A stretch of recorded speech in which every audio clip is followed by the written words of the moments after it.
Hi guys, Jordan from P&P Campers. Just going to be doing your handover video on your Autosleeper Kingham. So we'll start under the bonnet on the left hand side. So we've got the washer fluid here with the blue cap. The power steering fluid sits under here, but you just have to take this lid off here with these sort of poppers to get to that. The engine coolant, same kind of thing, just have to take that off to get to the top. Brake fluid attached to the servo down the back. Engine oil goes in here, and then you check your oil from the dipstick there. So that's that for that side. And then the engine battery sits under the floor in the cab on the passenger side. So the positive and negative on these is the positive is under this little cap here, and then there's a little earth point. I think it's this here, actually, yeah. So that's where you, if you want to jump start the van, and you go to the positive down there. Oh, actually no. Okay, so the positive's down here, and the negative is on here. So if you were to put your negative on there, it would work perfectly fine as the negative because it's all hooked up. The bonnet release is in here, so you have to have the passenger door open to get there. I will just show you over here. You've got your because you've got a refillable gas tank underneath the van. It's a gasset system, and this here tells you how much gas is in the system, and it is low at the moment, but unfortunately we haven't got anywhere near us that we can fill it up, so it is low there. So we're on the driver's side, so the off side. You've got this is where you fill up your gas. So if you were to go to the petrol station or wherever nearest to you that you can do that, push in and round and let that pop out, and then you sort of put the bayonet fitting onto there and fill it up, and then like I said, the reason they put that dial there is so that you can see how much is in it, but it won't let you go any further once it's full anyway. So as for how that works, it's essentially just once you've filled it up you can use it. There's no fancy way of turning it on and off. It's just a case of, if you do need to turn it off, there's a little metal cover which I'll try and show you underneath that black metal cover there that just clips off, and then there'll be a little valve on there that you can just literally turn around to the right and turn off like a normal gas bottle. So if you did need to turn it off, then you can do like that. But you also have a normal regulator up there which I can zoom in on. So you've got a normal regulator up there like you would have on any other van, which I have pressurized and made sure there's no leaks. So, but that's the gas system. It's just so that you don't have to replace any gas bottles, you can just fill it up at the petrol station basically. Next to that is your hookup point. So if you go to your campsite, hookup cable goes in there. Fresh water filling, so you push in and round to the left and that pulls out, and then in and round to the right, and then put your key in there and turn it 90 degrees, and then it'll just spin. Again, alternatively, you can fill up your fresh water through here. If you've got a whale pump, there probably will be one in the van, but essentially you just, if you had didn't have access to a hose, then you would if you did have access to a hose, you'd go here, but otherwise you'd have to get a bucket of water and then pop your whale pump into there and drop the actual pump itself into the bucket, and then it will just suck the water in through there.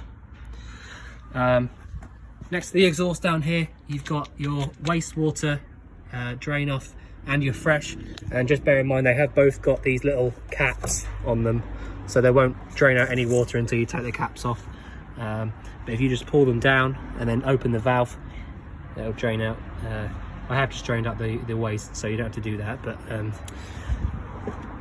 these two vents here are for your fridge. So if you weren't 100% sure whether or not your fridge was working on gas, you can come here and put your hand to the right and you'll feel hot air coming out from there. And then this is just a little cover for the external aerial point there. Your boiler, this is the vent for your boiler, so you'd feel hot air coming out from underneath here where my fingers are if that was on working on gas. Just got back doors open so I can show you the important parts back here. So this small little latch there, you might not think is anything important, but it is. This here is the boiler drain point. So if, for example, like it was when I got in the van, it's a shame I can't show you. Oh, there you go. So at the moment, with this blue button down the bottom out like it is, the boiler, if you turn the pump on now, the boiler would just let all of its water out. Okay, so if you find that button's out like that, what you need to do is come in here and turn that to where it is now and push the button in at the bottom there. So as it is now, the boiler is totally locked up and it won't let any water out. So in order to use the boiler, get your water hot, you need to make sure that that button's in and that there's plenty of water in the boiler by pulling the tap and making sure that the hot side comes through nice and smoothly.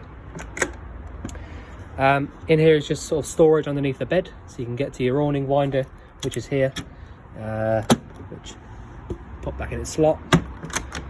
This is just here because there's a pump, a little tap here basically for your hot air from your boiler. So your cassette toilet, it doesn't even look like it's ever been used, if I'm honest, but I will pull it out and show you. So you got this little lever at the bottom, you need to pull it up and pull towards you, and that'll come all the way out. And I'll just show you how that works. So this we normally have to lubricate, but I'm not going to because it's actually got enough lubrication on it from the original factory seal, and I don't want to ruin that, so I'm leaving it how it is. The way it works is when it goes into the slot there, this comes back like so, to about there, and then when you open the flap up from inside the toilet, that turns this knob, so that just turns it and opens it like that. Okay, so pop that back in there. All you need to bear in mind is two things really. When you empty it out, undo this cap and hold this button down when you are emptying it. And two, if you find that when you come to here one day, you go to put it out and it'll only come out about this far, it won't come out any further, then you need to push it back in like I've just done, go into the bathroom and then close the flap right up. So you'll find that you've left the flap open. All right, so just make sure, if you do find that you can't take it out, go into the toilet, close the flap fully, and then it will come out freely like it did just then. You don't have any flush fluid to worry about because you've got a fresh water flush. That's what that pipe is there. It means it's going down to your fresh water tank. So as long as you've got a little bit of fresh water in your tank at least, you'll be able to flush your toilet. If you did want to use the pink fluid still, then you can get a little spray bottle of it, which you can spray around the bowl every now and again. It's just basically a lubricant to keep it from sticking. But that's it. There you've got a normal key to lock that up, although it is inside the back door anyway. So you know, it's not exactly necessary if you don't want to do it. But if you're going to leave the doors open, perhaps, then I would. Right, so external gas point or barbecue point. So I did pressurize the gas, like I said, so there's no leaks or anything. So all you need to do is plug in your sort of push fitting or bullfinch fitting there into there for your barbecue, and then turn this whichever way it'll go. So on like that, and then it'll work. But that's about it. Leave it off like that for the most part if you're not going to be using it, and make sure that's all the way up like that. Close that off. So the step, if you it took me a little while to realise I was being a bit silly, but the step button is this button here. It just goes in and out, does its own thing. Just need to press it once. So there's no like up or down button or anything. I'll just close the doors up. So we have given it a little clean through, so just don't want to make it too messy. Okay, so you've got your microwave here, which will only work when your hookup is attached. So once you've hooked up, the lights will come up on this and you'll be able to use it like a normal microwave. I think this might be one of the ones that you can hook up to your phone. I'll have to double check on that, but I think it is because it says Bluetooth there. Anyway, okay, so this is the sort of the power for your iNet ready Truma system. Okay, so this little bit here is a thermostat for your boiler. So the way this works is if you come into the van and switch all these bits on, so switch your main on and off switch on, come here and click this button once. That brings up your sort of home screen. So whichever item is flashing is the one that you're sort of hovered over. So at the moment, the one that's flashing, if I put it back to that one now, the one that's flashing is the caravan or the motorhome symbol with the temperature dial in the middle. So that's the main temperature. So that is your heating. Okay, so if I click on that, it says it's off at the moment. Now if I turn this dial around to the right, it goes, tells me that what, asks me what temperature I want to set it at. And then just for example, if I wanted to set it up at 26 degrees, I then click again. And so now the van is going to start heating up via the boiler. Okay, so I'll just show you how to switch that off. Click on it again and go all the way down till it says off. Click again, and then that's off. Now when you are going to have your heating on, you'll get a little flame symbol up here, which is telling you that the boiler is going to light up and it's going to start heating the van up. Okay, if I click on again, over to the right once, click on that one, which is your water heating symbol, turn that round. So we've got eco, hot, boost, or off again, obviously. So if you want to heat your water up economically, then just choose which way you want to do it, but eco is fine really, if I'm honest with you. But you can choose whichever way you want to do that, and then again back to off and click it. So there's no no hot water or heating happening at the moment. Now the next one that's flashing is this one with a gas bottle and 2 electric symbols. So if I click that, that is your energy selector. Okay, so at the moment it just says gas, so the heating and the hot water is via the gas. If I go over one more, it says mix 1, so that's gas and electric, and mix 2 is gas and electric, but it's more electric this time. So say just for example, it would be say 3 amps on mix 1 and 6 amps on mix 2, just for example.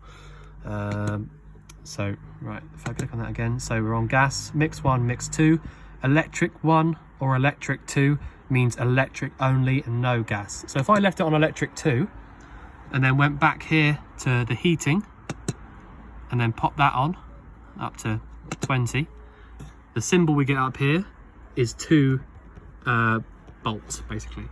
Okay, and then that means that your heating is working via the elements, the 240. So I'll switch that back off. It is a lot to get your head around, but once you got the hang of it, it's quite simple. So this one here again, like I said, click on that, and then that chooses which energy to use. If you leave it on gas for now, it's easiest. And then finally, the last one on the right is a fan symbol. Click on that, and then you get vent. So click on that again, and then it tells you, you can choose how powerful you want the fan. So if you leave it on 10 and click that, the fan will start going wild and doing its thing, and then you get that symbol up there. Okay, so off, and that's all totally off then. As long as you've got no symbols up here, that means that your whole system's not doing anything. I wouldn't worry about these at the bottom. It's just like the time and stuff like that. It's not necessary really. So yeah, so all the way off, on, and then just go through heating, hot water, energy setting, and fan. Okay, and you can turn it off like that. So that's that side of things. Again, I know it's a lot to get your head around, but there will be paperwork that you can look through. So main on and off symbol on the left, that's got a light on it, that means it's on. If I click on here now, that's your pump. It sounds to me that you're on a submersible pump, so that's nice. That means it won't run on or anything. So you've got these 4 symbols up here: vehicle, leisure, fresh, and waste. Okay, so it's telling you how many volts is in each battery and how many or how much fresh water you've got and how much wastewater you've got. Like I told you, I've already emptied out the waste, so that's got nothing in it, and you got about 25% of your fresh tank. So if I show you how this works, so you've got the pumps running at the moment. Switch that on. So we've got cold water coming through nice and smooth. Turn it around to the left, and it should spit and spurt a little bit because it didn't have any water in it. Just like that. And like I said, until the water starts coming through just like it was a minute ago with the cold, you can't use your hot water or your heating. So make sure that you come in here and do this first before you come in here and before you start using things. But essentially that's all you need to do. Make sure it starts coming through just like this, he says. Yeah, so wait until it starts coming through nice and smooth, and then you're good to go for using your boiler. So the rest of these buttons down here, you've got your awning light here, so that'll turn on your awning light just on, you know, underneath your above your sliding door. That button there switches over your batteries and also tells you a few more bits and pieces about your, you know, the battery and how many amps is being drawn and stuff like that. Yeah, so really down here, all you've got to kind of bear in mind is this one on the left, which is your awning light. You can sort of flick through and see different things by clicking up here. But if I'm honest, the main things you need to look out for is just these three top ones. This one, which is your lights generally, and that one, which is your awning light. That's all that you really need to do. The rest of it is just kind of settings and things like that, but you don't need to change them at all. Next most important one is down here. So you've got your sort of sergeant unit down here. I think it's sergeant. Yeah, anyway, so if you want to, there's a little fuse bank down here, which obviously equate to all the different bits and pieces in the van. Down here is actually exactly the same as up on the control panel up there. So if I click this one here, it turns on the pump, and the light on the control panel up above the door would be on now as well. So you can control it from either down here or up there. And all of these ones are basically just the 240 volt sides of things. So when you plug a hookup cable in, this green one will light up because your charger. So if you turn it off like that, turn it back on, that'll light up, and then these two should light up as well. So essentially if you turn these two off, then the iNet ready Truma system up there above the door wouldn't allow you to use anything on the mains. So if you just keep those on, and then under here, if you plug the dodgy socket in somewhere, it will flick down the RCD on the left. And you know, you can test it every now and again, but it won't work because you've not got, and this won't work until you put a cable into it. So you can test it with your finger, but this won't work until you plug a cable in. And then these three MCBs are for individual appliances, like perhaps one will be for your fridge, one will be for your boiler and things like that. So if you find that your plugs stop working, then just come in here and check those. Right, what else we got? That's a nice bit of storage under there. We've got the 3-burner hob at the top there, which we came in here and lit them all up a little while ago, so they all work obviously. Your oven dial is here, oven and grill actually. So push round and in to the right like that for your grill, and round to the left for your oven. Back to the middle like that, and then your ignition is here. Okay. You can pull this out as well a little bit, just to stop the heat coming up to these dials and stuff, and you know, because if you get too much heat coming from the grill up on those, you'll find that they start to sort of wear out after a little, you know, after a long time anyway. But yeah, so your fridge, you come to it, you know, if you see it doing this, it's not anything to worry about. It just means that the way that it's trying to work isn't, you know, it's not possible right now. So if I turn it all the way off now by holding this button, they all stop. So it's a 3-way fridge. So if I click it back on again, hold the button, so all the lights come up. What you need to do is click on this button. It says touchscreen. Click on this button and choose which way you want to use the fridge. Okay, so where it is now is the hookup, so that won't work until you hook up obviously. The way it's on now is the engine battery or leisure battery, so that won't work until your engine's running. And then the last one is gas, and that won't work until you've got any gas in it. So that's all you need to do for the gas. You don't need to hold anything down or anything. It's literally just choose it, and then you know, it will light up. And it actually has lit now, and that's why you got the green light up here. But I'm sure in a second it will probably turn itself back off.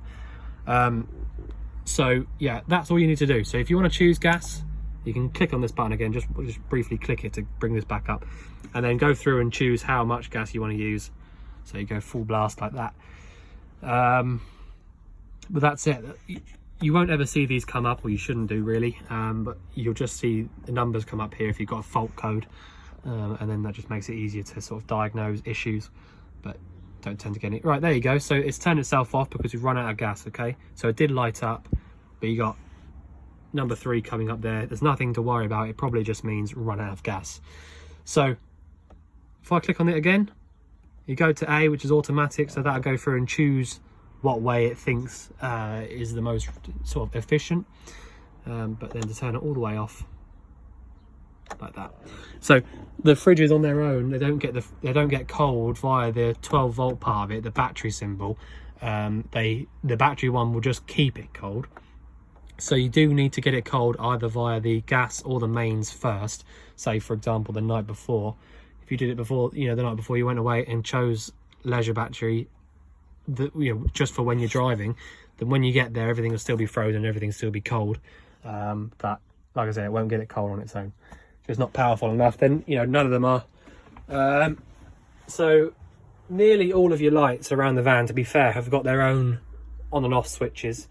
So you know, all around the place there's going to be switches for things, so you can choose which ones you do and don't like. I will pop that back up, but just for when we were going through and checking things so we don't get the whole place wet. Essentially all you've got in here is your shower, which is literally just via this lever there, your sink and your toilet. Your flush is just literally by that blue button at the back. So when I was saying about not being able to take it out, the cassette from the outside, then it would just be this. You'll find that this is open in this position. So if you come back in here and close it up, you'll then be able to take it out from the outside like I showed you. Yeah, so that's it for in the bathroom. Nothing too exciting in there, if I'm honest. You can obviously lift the bed right up, so you can get to underneath and, you know, use it for storage. What else have we got? So you've got your aerial point here, and a 12 volt socket in here as well, so you can plug so if you've got a 12 volt TV, you can plug it in here and have it connected up to the aerial next door. So save you know, having wires all over the place. Your max view booster is there, so that'll already be connected up to these points here. All right, so you know, if you were going to plug your TV in fact they're actually plugged in, they're actually connected up to these ones. So if you wanted to have a TV, you could have it mounted here, and then have your 12 volt and your aerial point there. So yeah, so that's all, you know, nice and neat just in here attached to there, but you could also run it from that side as well, because oh right, okay, so looking at it now, so you've got these two boxes either side, so they run into here, but there is also a cable running to there as well, so you could have it either side by the looks of it. This is the external pump I was talking about to fill your water tank up. So you plug that part into the actual back into the side of the van, and then drop this pump into the bucket of water. Obviously there is a diagram showing you how to do that, but it's so simple. It's so, you know, nice and easy to do that. You've got TV brackets here as well, grill for in the grill, a grill pan, sorry, should I say. And these are your sort of winter covers for your fridge as well. So everything's there. What else can I show you?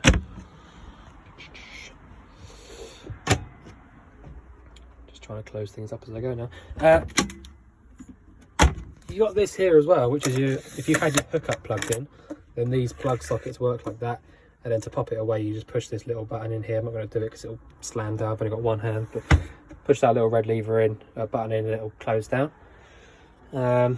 You've obviously got thermocouples on each of these. So if, for example, you had the door open like it is now, and one of these, so this one here was lit, and the wind managed to blow it out, the gas wouldn't be able to keep coming through, so the thermocouple will shut it off before you can sort of fill the van up with any gas. So you know, they're all good, they've all been checked, and obviously you are under, you know, manufacturer's warranty still, I believe. So you know, if you do get any issues, then you can speak to them, but also obviously speak to us. So I think that's about all I can show you. These lights up here are touchscreen, so on and off like that, same as that one up there and this one here, so that's a nice little touch. Whereas the rest of them have got their own little switches up underneath. So okay, I'll just show you in the cab briefly. So you've got 6-speed manual gearbox, which is just really lovely to drive. The proper you know, media system there. Indicators and lights on the left, wipers on the right, and then you've got your cruise control underneath here as well.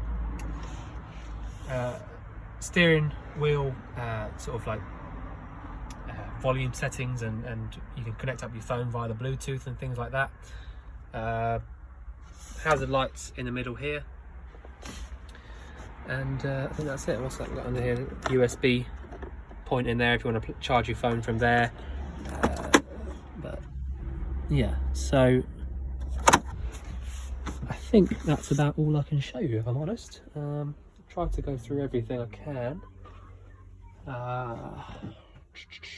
I know that the speakers back here do work, so you know, for example, if you had your radio on in the cab, the speakers up back here play the music as well, so you know, it sounds really nice when you're actually in there driving it. Fire extinguisher down there, that'll be quite new because it's obviously a brand new van, or basically brand new. So yeah, I think that's all I can show you in the van itself. If you do get any questions, obviously let us know, but we look forward to seeing you tomorrow for collection. Thanks very much.